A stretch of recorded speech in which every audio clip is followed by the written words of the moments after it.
Dawn lights up the destruction in the village of Moulay Brahim. Morocco's most remote hillsides have become encampments of the survivors.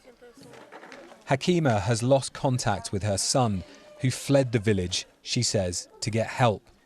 She was already grieving. Her husband had been sick and died before the quake came.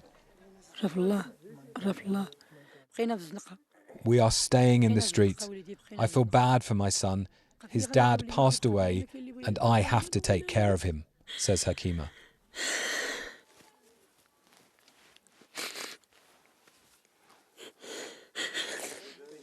People are here to help each other.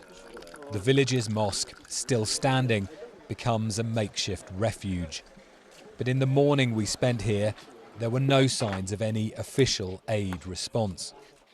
Hussein survived when his son freed him from the wreckage of their home. But his wife, Fatna, was killed. My wife, she stayed in the house. The ceiling came down and struck her. This comes from God, but thankfully, my son is safe, Hussein tells me.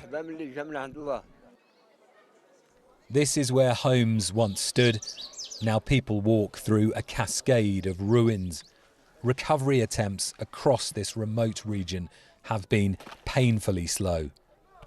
Well, so far this clear-up is people having to do it by themselves.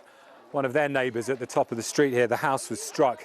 A family of 6 was inside and 5 of them have been killed. Only the father has survived.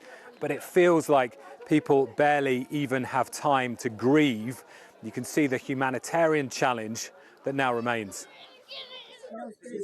In another village, locals pull a body from the rubble. Spanish rescuers are on the ground there too, saying the destruction is absolute. Meanwhile, British rescue gear has arrived with a team of 60 specialists deployed from the UK. People are retrieving what they can from homes too damaged to live in.